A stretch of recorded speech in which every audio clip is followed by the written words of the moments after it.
પાંચ કલાકથી ગિરનારની લાઈનમાં છીએ ઉપર. આ જુઓ પાછળ લાઈન ફિટ થઈ ગયા એકદમ. અને હવે આવ્યા છે દત્તાત્રેય ભગવાન પાસે.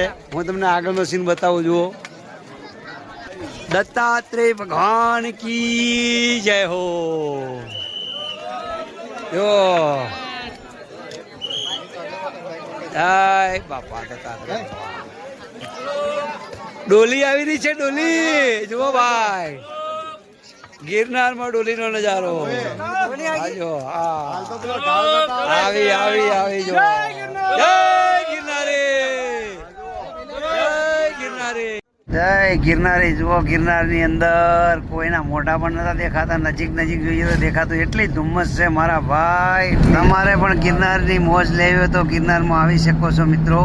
બહુ નજારો જોરદાર છે ગિરનારનો. હવે જો દત્તાત્રેય ભગવાનનો ઘેટ આવી ગયો, જોઈ શકો છો.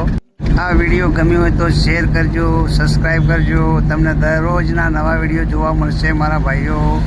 તમે શેર કરવાનું ના ભૂલતા.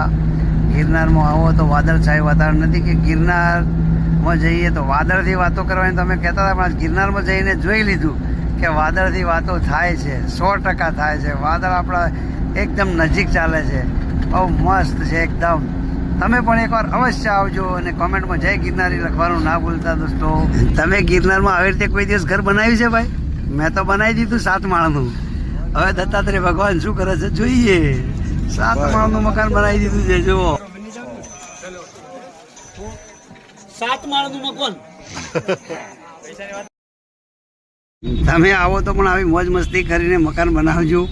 તો તમારા તકદીરના ખેલ છે બાપુ. જે તકદીરમાં હશે એ જ થવાનું છે.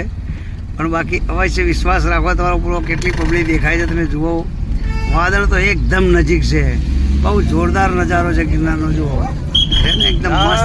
ગિરનારી આવો એકવાર આવવા જેવું છે. અવશ્ય આવવાનું ના ભૂલતા. તમને ગિરનાર જો દત્તાત્રેય ભગવાનનું મંદિર. જય દત્તાત્રેય કોમેન્ટમાં લખવાનું ના ભૂલતા ભાઈ. જોરદાર નજારો છે ગિરનારનો. અહીંયા અડી ચડી વાવે તો ગયા નતા, ના કે ત્યાંય બનાવો પેલી અડી ચડી નવગણ કૂવો. જીવતે ના જુએ એમ અવતાર મુઓ, એ કહેવત પણ છે. એ નેક્સ્ટ ટાઈમ જઈશું તો પાછું તમને એ પણ વિડીયો બતાવીશું. એટલે જય ગિરનારી કોમેન્ટમાં લખવાનું ના ભૂલતા ભાઈ. જય ગિરનારી. દત્તાત્રેય ભગવાનના દર્શન